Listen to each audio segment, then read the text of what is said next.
Dustin Poirier Yes. TKO'd Conor McGregor. Sorry, Let's go. Spoiler alert. I apologize for the 432 of you watching live now. If you didn't know that, that's spoiler alert. I don't have much to say on this one other than the fact that Conor McGregor looked okay in the first round. I think he won it. He got right back up from that takedown. His output was way down in that first round, and it almost seemed like he was starting to come alive in the second. Tagged Poirier up pretty good a couple times, and then Poirier just changed that fight with one shot, man. The leg kicks were definitely part of it. I know a lot of people are on that narrative, but at some point it's like it was the shot to the head that really started everything, and then he followed up good. One thing I always talk about Conor McGregor is he's such a great finisher because he is methodical when he rocks you, and that's exactly how Dustin Poirier looked here. So big kudos to him. I wish his hot sauce was here. I was going to have that on display, but apparently that stuff shipping takes forever till Friday. Thank you for the Super Clap Award there. Namin, there you go. While we're on the subject of hot sauce. Hey, Crystal Hot Sauce, Bomber Foods. I've been writing you for months. Dude, asking for a sponsorship. I cook like a mofo. I throw down like nobody's business. Give me a sponsorship with some Crystal Hot Sauce. No time. Sorry.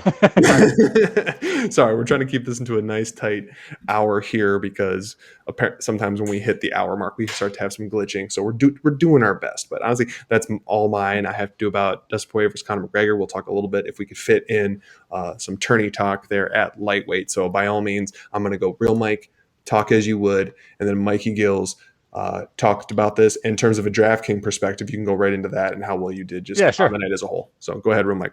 Man, it was just absolutely incredible. The Dustin the Diamond Poirier. I'm not gonna lie. I was sat there with my lady, and I figured that this was just a setup for Conor to win after he beat Dustin last time. But every single time I saw Conor with his shirt off, walking around the hotel, walking around the yacht, walking around, like I said, shirtless. I've been around a lot of fighters my whole life, being around War Machine, Ken Shamrock, and the likes. These guys don't walk around with their shirt off everywhere, bro. Who the fuck do you think you are, dude? You seriously need to get your head on straight, dude. And that's the type of shit that really makes me not like him in the sense of a pro athlete, because you're just stupid, bro. I mean, look at Mayweather. He doesn't walk around shirtless. He walks around rich as fuck with a TMT shirt on, promoting his brand. At least do something, just normal. I don't know, man. I was so glad to see Dustin Diamond Poirier wreck his ass, especially because my boy Mikey Gilz went out on a limb. We put our boy Dustin Diamond Poirier in our DraftKings pick, and I'll let my boy Mikey wax poetic on that ass. Yeah, well, I mean, we'll get to the DraftKings in 1 second. I have to start with Conor McGregor, and this is something that I've been saying even before this fight, that he has become the Oscar de la Hoya of MMA.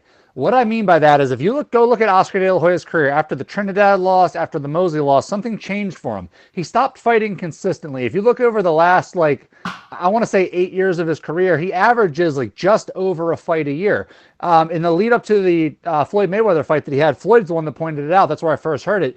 You can't stay at a high level in this sport against the top competition if you're fighting so infrequently. And that's what we're seeing with an all-time talent like Conor McGregor. Somebody with his striking, that charisma, that calmness in the cage. He's losing everything that made him great. On the way up, he was buzzsawing everybody, and now he's not doing that because he's not fighting frequently enough to do it.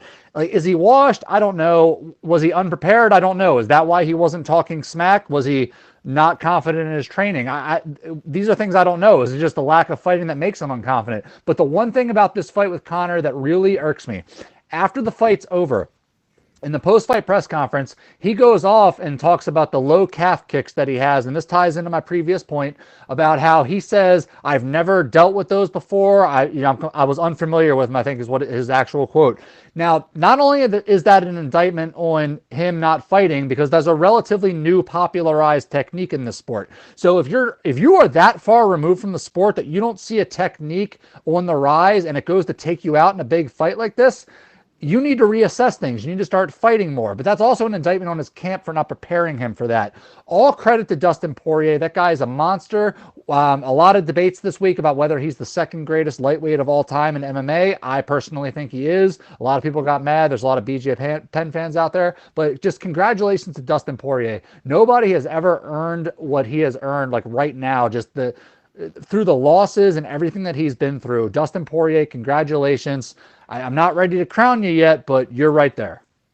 Just quick question going back to what Peter from the Habs team asked way early on at the start of the show. Just a quick yes or no. has McGregor peaked? And then ipso facto, yes, that wasn't the right term there. So is he on the decline now? So has he reached his peak and now on the downslope? We'll start with Real Mike. Yes or no? Yeah, he's peaked. Okay. Mikey Gilz? I'm not prepared to say that. If it's a ring rust issue, if he comes back and fights two more times this year, and he loses like one or both of them, then yeah, he's peaked. But for me, I have to chalk it up to a guy who's just inactive. I will say that he has peaked and he's on the downslide. But the difference is I don't know how steep that slide is going to be.